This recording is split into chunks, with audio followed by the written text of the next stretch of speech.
Greetings YouTube and welcome to my latest weapons build.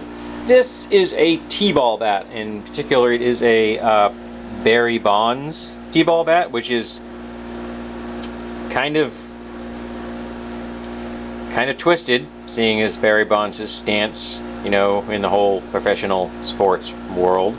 So maybe it's not a bad thing that I'm turning this into a weapon, because he sure did weaponize chemicals. It's from Franklin.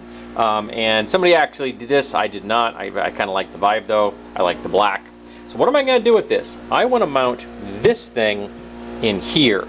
This is, I got two of them, okay? And they had felt pads on the bottom when I got them. So, right there. And so I think they were just, you know, knickknacks, but they're solid steel. Solid steel. Heavy. Okay, these are not friggin' light. So it's like over a pound of steel here. So what I want to do is I want to mount this here. So I want to put it like that inside this bat. So I'm going to need to do a number of things. I'm going to need to drill out a hole to compensate for this, which is actually fairly wide. So I'm going to be using a 7/8 inch spade bit to do that particular job. So I'm going to come straight down there, right in that hole. I want to square up this a little bit though, so I'm going to cut off the end of this because I need a flatter surface for another part of this project. So I'm going to come in here and cut that off with my chop saw, which I don't think you guys have ever seen me use, so maybe I'll film that. And then I'm going to need to drill two holes this way, 90 degrees to each other, boom, boom, half an inch, because this is just slightly under a half inch. And then I'm going to have to cut out two pieces of wood up to those relief cuts, because the relief cut's there, so this whole thing is going to expand slightly. I'm going to have two holes going here and here so that I can get fasteners through here and through here at the same time. So I'm going to get two 1/4-20 lengths of threaded rod through both of those locations at the same time. So there's a number of complex things that have to go on here. This is the hole that goes down the center, two 1/2 inch holes that go 90 degrees each to each other, two 1/4 inch holes that are 45 degrees to this, but 90 degrees to each other at different locations. I have to figure that out once I get the measurements laid out. And I really should drill all of the holes first, because drilling solid wood is so much easier than drilling wood that's been has a slot cut in it, because the wood will tend to flex on you, so you won't actually get a hole that goes straight all the way through. It's much easier to drill stuff before it's been processed with slots and things. So I'm going to have to put this into my V-block, and once I've marked out where I want all my holes, and I'll probably do that one first. That'll be the easiest one to get rid of right away. And I have a drill which has a sticker on there. And I have a drill which has a level on it, so that's going to make my life a lot easier, because I'll be able to lock this down on a workbench and then drill straight through, hopefully nice down the center. At least that's the goal. And I only got one shot, because I only got one of these that looks like this. Though I may have another T-ball bat, or in the T-ball range. I think this code means there may be different size T-ball bats. Who knows? But wouldn't shock me. There are different size bats. Bats is a very loose definition. It really is. There's a lot of versions of bats out there, particularly if you throw into the mix things that people make themselves, and bats can get really strange. I've got bats that had straight barrels, like down to here, and then they sloped into a handle. I don't think those were official, but they did make my life easier. So this is going to end up being a definite two-handed mace. I know you're going to think, oh, it's not very long. You're right, it isn't very long. But when you have this piece of weight out here being swung on a piece of wood this long, you're going to want two hands. And this thing is going to hit like a sledgehammer, because you're going to end up getting edges and points and blades and everything. It's just going to be grievous wounds. And I'm going to take into account that if you get energy here, you could potentially slide this up until it encounters a fastener. So I have a solution for that problem too. We'll get there when we get to that. We'll cross that bridge when we get to it. So the first thing I'm going to need to do is cut off this end to make it flatter, which is what I want. That's my first goal. Maybe should I pre-drill a hole in there so I get the center before I flatten it? That might not be a bad idea. Drill a small hole just so I know where the center is before I go cut the end off, because I'm going to lose that center mark when I do that. Yeah, that's not a bad idea. Alright, so get my drill out, get a small drill bit, drill a hole, and then that way I can get this in later for the additional cutting.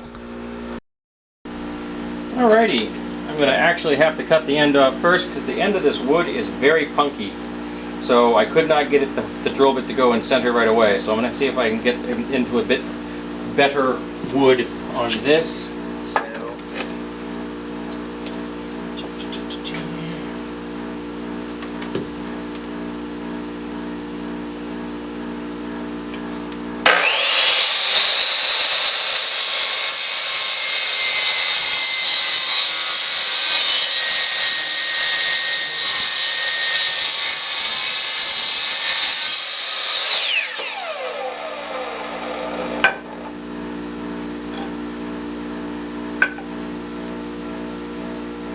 There we go. It is now very flat. Fortunately, I did not get quite as far in as I wanted to. I didn't get past the punky bit, so a little bit more off there.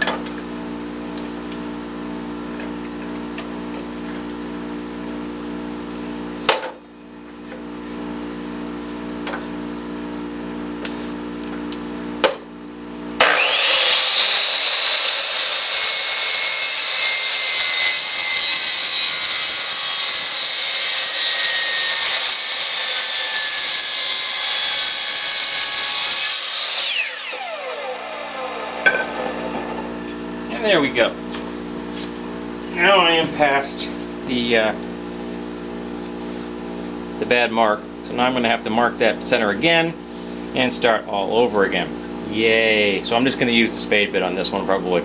Not going to bother. I'm going to go deburr this though. Well, not deburr, but sand that edge off. So it will make finding the center a little bit easier. It also makes one of the processes I have coming up simpler. Now this is a Ryobi cutoff saw. It's a 10-inch cutoff saw. I happen to really like this thing. I don't use it very often. I freely admit I don't work a lot of wood, but it's worth its weight, and it cost me 15 bucks. You heard that right. This tool in this condition cost me $15. The guy who sold it to me, he had two. He had a 10 and a 12-inch, and he had purchased this one so he could be doing some trim in his home for a project. And when he got done the project, he didn't need two of them. And so he asked for 20 bucks at a yard sale. I said, "Will you take 15?" He said, "Yes." Always ask if someone will take less. Because sometimes they'll say yes. Alrighty, that's cut up. Now I'm going to have to deburr this. I'll chamfer that edge a little and then find the center. Yay. Alrighty, bit of change of pace for angle on this one. I do a low shot just for fun. Alrighty, so now I got to get this thing level, because this thing is level at the moment.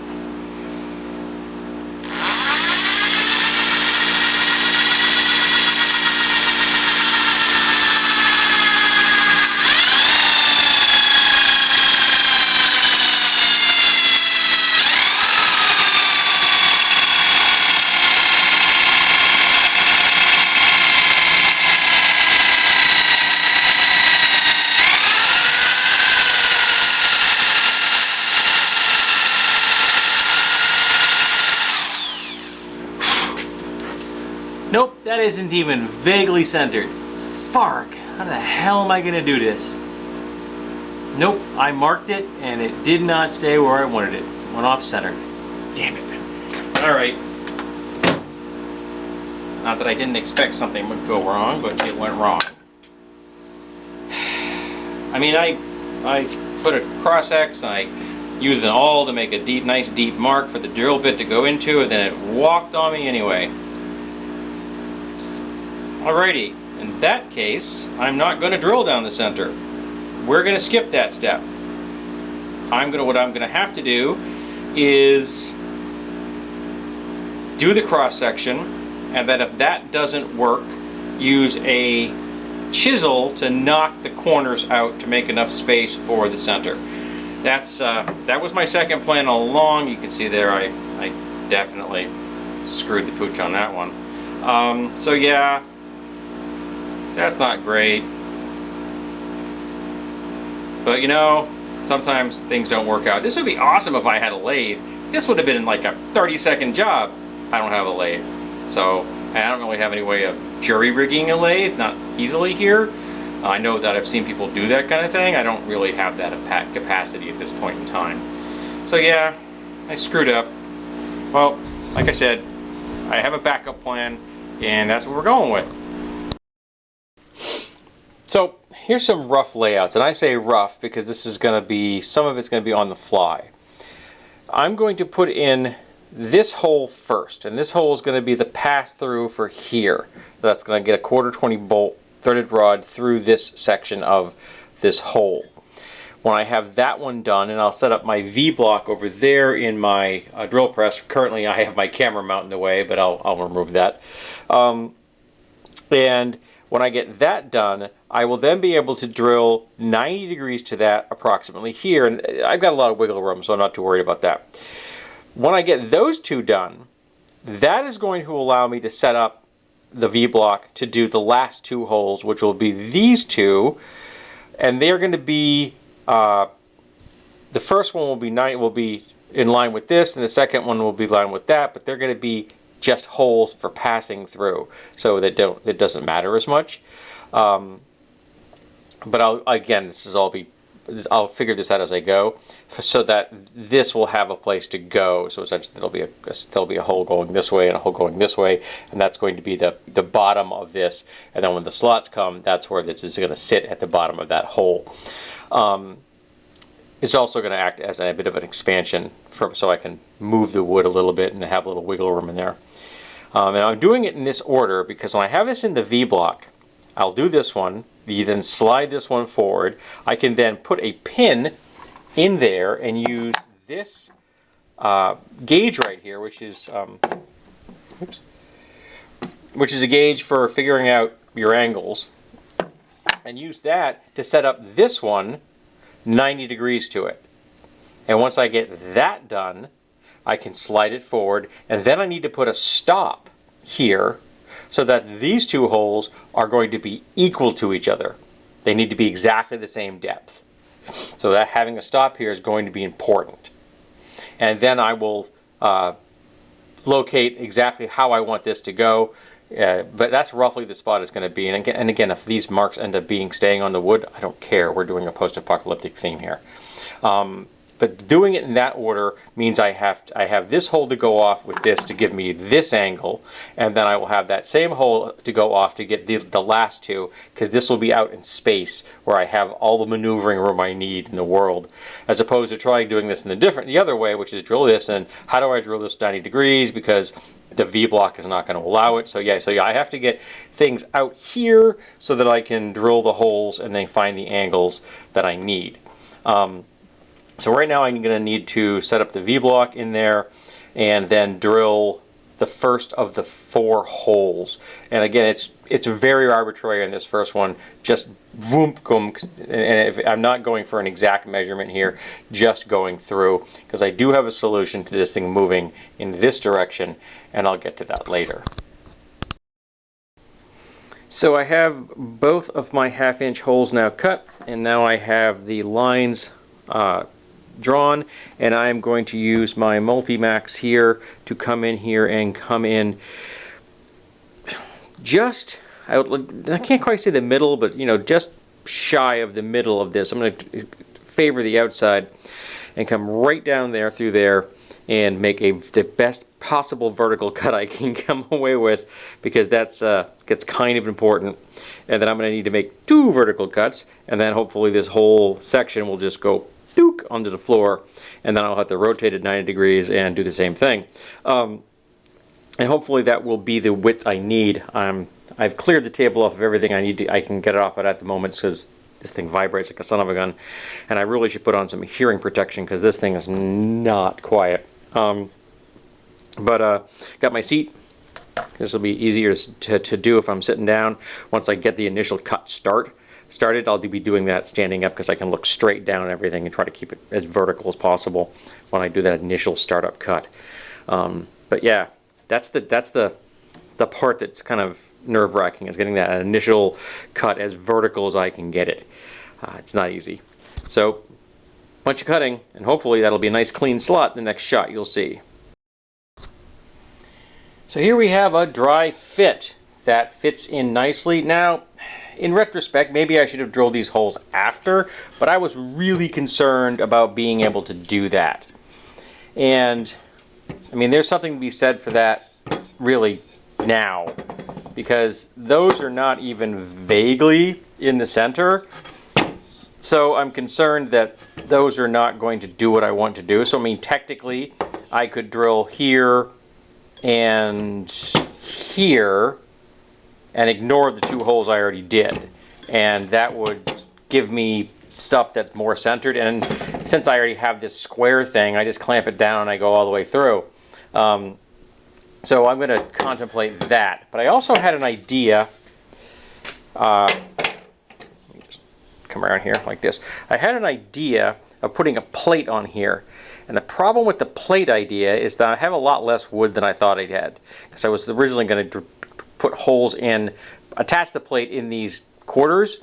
But these 2 are pretty good, the same size, but these 2 are not. That's considerably smaller than that one. So I don't know what I'm going to do about that. So I'm going to contemplate whether I want to re-drill those holes or not. But I was able to get the cuts, the main cuts done with this. I did some cleanup work on the first section. Actually, let me show you. Those are the 2 pieces on the second cut. The first cut, I actually used this to do the last little bit up at the hole, because I found that was this was kind of making me feel a little nervous. I was like, I don't know if I'm going to get the cut I want. So I went in there with a handsaw and I cut it out, and it came out really nice. It was really even. These 2 are not quite as even. They're not quite as parallel as I would have preferred them to be, but they still came out pretty nice. Like, this thing makes me smile when I take a chunk out of hardwood like that. It makes me smile. I know I'm not a woodworker. Don't hold me accountable to that. So I may re-drill those 2 holes and ignore the ones that are already there. Screw it, I don't care. It's got a really nice weight though, so that I like.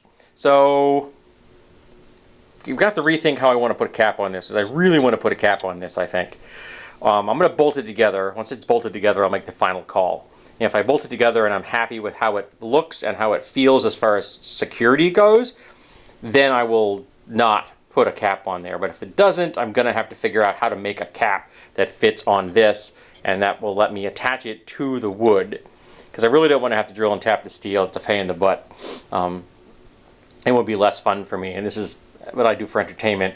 And while I don't mind solving the problems that I myself create, sometimes there are problems that I don't want to tackle, and having to drill and tap this unknown hardness of steel is not something I necessarily want to do.